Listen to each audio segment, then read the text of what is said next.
బాగా ఫ్రస్ట్రేషన్లో ఉన్నారని నాకు అర్థమైంది. అధికారంలో ఉన్నప్పుడు దౌర్జన్యాలు, ఇంకో పక్కన అవినీతి అడ్డగోలుగా వ్యవహరించారు. ప్రతిపక్షానికి వచ్చిన తర్వాత ఈరోజు నీతులు విలువల గురించి మాట్లాడుతూ నిజంగానే చాలా చాలా ఆశ్చర్యంగా ఉంది. జగన్మోహన్ రెడ్డి గారిలో మేమందరం కోరుకునేది ఏంటంటే, ఒక ముఖ్యమంత్రిగా పనిచేసిన వ్యక్తి ఉందాతనంగా మాట్లాడతారు, వాస్తవాల దగ్గరగా మాట్లాడతారు, ఒక వ్యక్తిని కించపరిచే విధంగా మాట్లాడతారని కించపరుచుకునే విధంగా మాట్లాడతారని అనుకున్నాం. కానీ ఇదంతా చూసిన తర్వాత ఇందులో ఆయనకి ఏమీ లేవు, ఏది రాదని నాకు అర్థమైంది. అధికారంలో ఉన్నప్పుడు ప్రజల్ని కలవలేదు, ప్రతిపక్షానికి వచ్చిన తర్వాత హౌస్కి రారు. అంటే ఎప్పుడు దూరంగా బతకాలని కోరుకునే వ్యక్తి జగన్మోహన్ రెడ్డి గారు. ముఖ్యమంత్రి పదవి కోసం సొంత తండ్రి శవాన్ని పక్కన పెట్టుకుని ఆనాడు సంతకాలు సేకరణ చేసిన వ్యక్తి జగన్మోహన్ రెడ్డి గారు. 2019 ఎన్నికల్లో సొంత బాబాయిని లేపేసి మేమేదో చేశామన్న నింద మా పైన వేసిన వ్యక్తి జగన్మోహన్ రెడ్డి గారు. ఇంతేకాకుండా ఈరోజు ప్రభుత్వం పైన, బడ్జెట్ పైన, గౌరవ ఉప ముఖ్యమంత్రి గారి పైన మాట్లాడిస్తే నిజంగానే నాకు చాలా ఆశ్చర్యం వేస్తుంది. పరదాల ప్రభుత్వం ఈరోజు పోయింది. అదేవిధంగా బూతులు తిట్టే శాసనసభ్యులు కూడా పోయారు. ఎప్పుడు లేని విధంగా ప్రజల కోరిక మేరకు ప్రజలకు ఏదైతే అవసరం ఉందో అది ఈరోజు బడ్జెట్లో మేము పెట్టుకుంటాం జరిగింది. ఎన్నికల ముందల వై నాట్ 175 అని పదే పదే చెప్పిన వ్యక్తి ప్రజలు 11 స్థానాలు ఇచ్చారు. ప్రజలే మీకు ప్రతిపక్ష హోదా ఇవ్వకూడదని నిర్ణయించుకున్నారు. అది ఆయన ఇప్పుడు కూడా తెలుసుకోకుండా నిన్న చెప్పా, వన్డే ముఖ్యమంత్రి అని. కరెక్ట్గా హౌస్ ప్రారంభమయ్యే రోజు మొదటి రోజు వస్తారు, నాకు ప్రత్యేక హోదా, క్షమించాలి, నాకు ప్రతిపక్ష నేత హోదా ఇవ్వాలి అని కోరుకుంటాడు, వెళ్ళిపోతాడు. మళ్ళీ ఎప్పుడు ఆయన కంపడరు. అలాంటి పరిస్థితి మనందరం చూస్తున్నాం. ఇప్పుడు ఆయన ఆలోచించాలి, ఎందుకు 11 స్థానాలు ప్రజలు ఆయనకి ఇచ్చారు. ఆయన ఆలోచించాలి, ఎందుకు సొంత తల్లి, చెల్లి, కార్యకర్తలు, నాయకులు ఆయన నమ్మట్లేదని. మొన్న బ్యాలెట్ ద్వారా దాదాపు 67% ఓట్లు కూటమి అభ్యర్థులు ఆల్పాటి రాజేంద్ర ప్రసాద్ గారు, ఇంకో పక్కన రాజశేఖర్ గారు ఓట్లు సాధించారు. నేను చెప్పా, ఈవీఎం అయినా బ్యాలెట్ అయినా గెలుపు కూటమి ప్రభుత్వంది. అలాంటిది ఈరోజు గౌరవ ఉప ముఖ్యమంత్రి గారిని కించపరిచే విధంగా ఆయన మాట్లాడారు. ఆయన మాజీ ముఖ్యమంత్రి జగన్మోహన్ రెడ్డి గారు ఒకసారి ఆలోచించారు. మొన్న ఎన్నికల్లో ఆయనకు వచ్చిన మెజారిటీ ఎంత, గౌరవ ఉప ముఖ్యమంత్రి గారికి వచ్చిన మెజారిటీ ఎంత? మొన్న జరిగిన ఎన్నికల్లో వైకాపాకి ఎన్ని సీట్లు వచ్చినాయి, జనసేన పార్టీకి ఎన్ని సీట్లు వచ్చినాయో ఆయన ఒకసారి ఆలోచించాలి. అంతేగాని నోరుంది కనుక ఇప్పుడు కూడా నేను అనుకుందే రైటు, అధికారంలో ఉన్న వాళ్ళు నేను కించపరిచే విధంగా మాట్లాడతాను, ఎగతాళి చేస్తూ ఉంటాం, నిజంగానే చాలా చాలా బాధాకరం.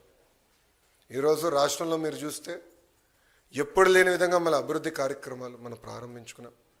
ఎప్పుడు రాని విధంగా ఈరోజు పెద్ద ఎత్తున ఆంధ్ర రాష్ట్రానికి పెట్టుబడులు వస్తున్నాయి. మీరు చూసారు, ఒక టీసీఎస్ కానీ, ఆర్సిలర్ మిత్తల్ కానివ్వండి, ఎన్టీపీసీ గ్రీన్ కానివ్వండి, రిలయన్స్ సిబిజీ ప్రాజెక్టులు కానివ్వండి, ఇట్లా అనేక పెట్టుబడులు ఎప్పుడు రాని విధంగా మన రాష్ట్రానికి వస్తున్నాయి. గత ప్రభుత్వం కనీసం గుంటలు కూడా పూడ్చలేదు, ఆ గుంటలు పూడ్చే కార్యక్రమం కూడా మేము తీసుకుంటున్నాం. అంతేకాకుండా ఎప్పుడు జరిగిన విధంగా సంక్షేమం కూడా మేము చేస్తున్నాం.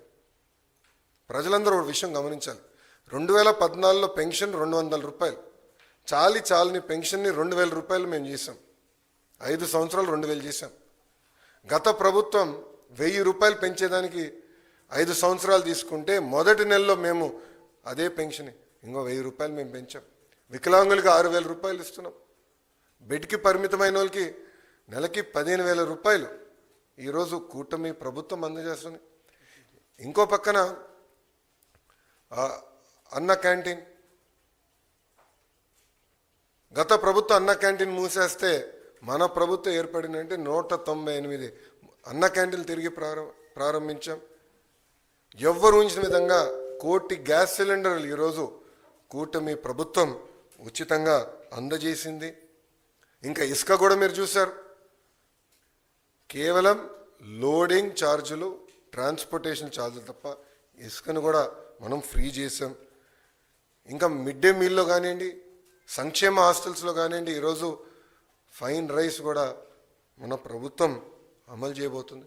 ఇంకా మే నెలలో తల్లికి వందనం కార్యక్రమం కానివ్వండి, అన్నదాత సుఖీభావ కార్యక్రమం కూడా అమలు చేయబోతున్నాం. 5 సంవత్సరాలు వాళ్ళు ఒక్క డిఎస్సి వేయలేదండి. అసలు డిఎస్సి పైన మాట్లాడే అర్హత మీకు ఎవరిచ్చారండి? నిరుద్యోగులు మా పైన బాధ్యత పెట్టారు. మొన్న జరిగిన గ్రాడ్యుయేట్ ఎన్నికల ఫలితాల తర్వాత బాధ్యత మాకు పెరిగింది. అందుకే మేము చాలా స్పష్టంగా చెప్పా, 1 మ్యాన్ కమిషన్ రిపోర్ట్ వచ్చిన వెంటనే డిఎస్సి ప్రక్రియ ప్రారంభిస్తాం. ఇప్పటికీ టెట్ పూర్తి చేశామని చెప్పి, అది కూడా ఈ నెలలోనే చేస్తాను కూడా నేను నిరుద్యోగులకు హామీ ఇచ్చాను. సో ఇట్లా ఇచ్చిన ప్రతి హామీ మేము ఒక పద్ధతి ప్రకారం నిలబెట్టుకుంటుంది కూటమి ప్రభుత్వం. ఇప్పుడన్నా జగన్మోహన్ రెడ్డి గారు వాస్తవాలు తెలుసుకుని, ఎందుకు ఆయనకు 11 సీట్లు వచ్చినాయి, కార్యకర్తల దగ్గరికి వెళ్ళి గతంలో ఆయన చేసిన తప్పులు తెలుసుకుంటే బాగుంటుందని ఈ సభాముఖం ఆయన తెలుపుకుంటూ, దయచేసి గౌరవ ఉప ముఖ్యమంత్రి గారి గురించి కానివ్వండి, గౌరవ ముఖ్యమంత్రి గారి గురించి ఆలోచించి మాట్లాడమని నేను కోరుతున్నాను.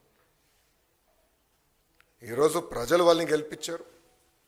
ఎవరికి రాని మెజారిటీలతో వాళ్ళు గెలిచి ఒక ముఖ్యమంత్రిగా ఉప ముఖ్యమంత్రిగా ఉన్నారు. వాళ్ళని కించపరిచే విధంగా మటుకు మాట్లాడితే మేము సహించాం. చాలా ఫర్మ్గా మేము కూడా మాట్లాడతాం. మిమ్మల్ని వదిలిపెట్టే ప్రసక్తే ఉండదు.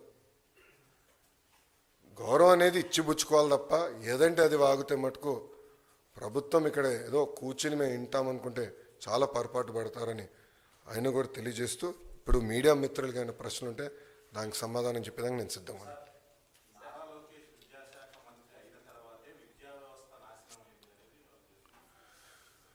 జగన్మోహన్ రెడ్డి గారు హెలికాప్టర్లో తిరిగేవాడండి.